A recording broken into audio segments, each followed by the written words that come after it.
Wow, this is like at school. I was always last. I didn't know if that was good, a blessing, or a curse at the time. Truly, I am so proud and honored and extremely humbled and slightly astonished to be standing here this evening in such incredible company, now and former. Thank you so much for recognizing me in such a meaningful and profound manner. I want to congratulate the other remarkable women that are being recognized this evening who have made such tremendous contributions to our state. Please know, I do recognize, however, that I am the last one this evening standing between you and refreshments. Unlike some of you who grew up in Alaska, obviously from my accent, I did travel here with in another wave of people in 1980. And like so many, I thought it was only for a year. What an amazing long year it's been, huh, Bob? But the spirit and energy of its landscape and place and the people grabbed me and changed my life in unplanned, remarkable ways I could never have anticipated. Thank you, Alaska. I am grateful for the opportunities the state has provided me and for those who helped me along the way. It seems the impact of my formative years instilled in me certain characteristics that subsequently did serve me well these last 38 Alaskan years. A sense of humility, a sense of humor, a dose of tenacity, commitment, and dedication to community.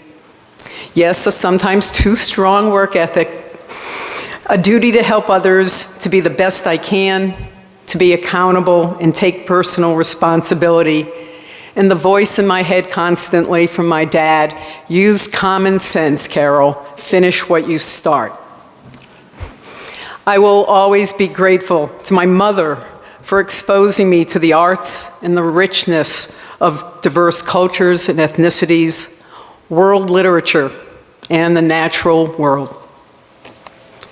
We all have certain positive and challenging experiences that ended up being catalysts for our life's choices.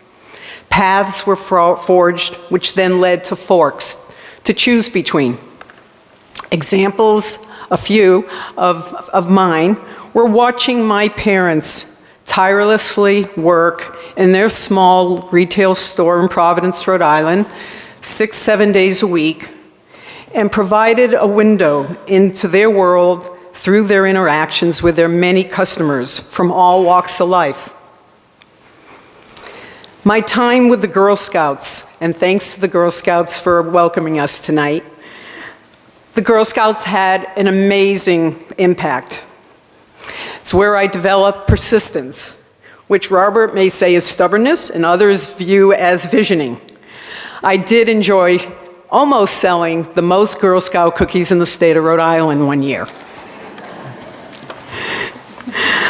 I was very concerned and upset, you could say, in 8th grade when the Girl Scout leader called my mother and said the Girl Scout troop was closing because the girls in the troop were interested in other things now, and I was sort of the last one that was still wearing her badges and her sash, which I still have, and my hat.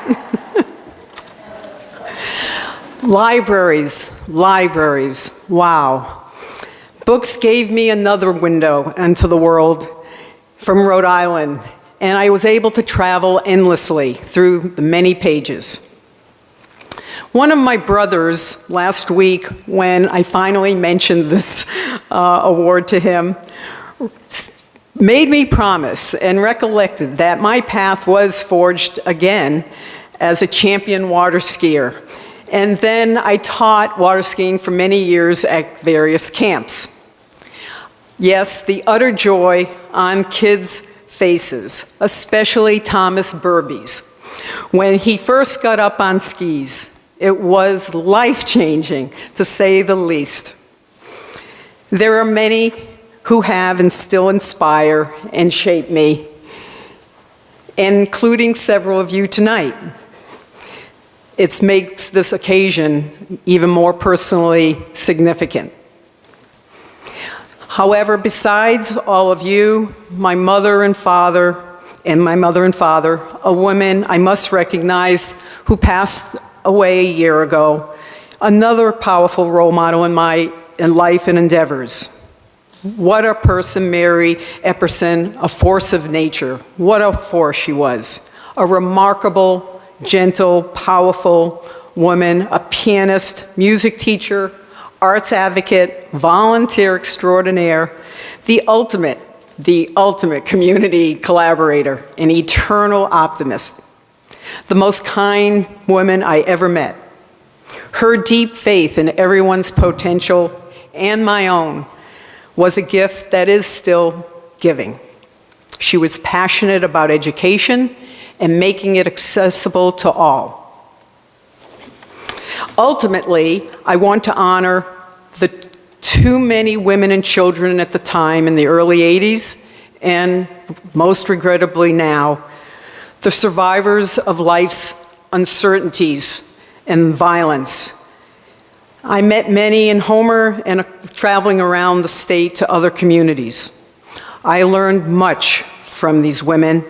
They were mostly the first women I met when moving to Homer and working with others to start South Peninsula Women's Services. Their experiences, their stories were the lens through which I saw Alaska and Homer, one of survival, safety, respect, love of children, and basically an appreciation for the essence of humanity.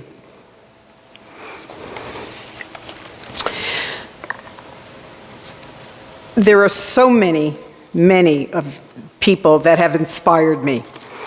I am especially grateful to have this honor, and especially to honor and thank the one constant in my life, my husband and closest friend for 39 years, Robert, who 24/7 has been the trunk of my tree of life, supporting me as I grew in all sorts of directions after the roots that my parents planted.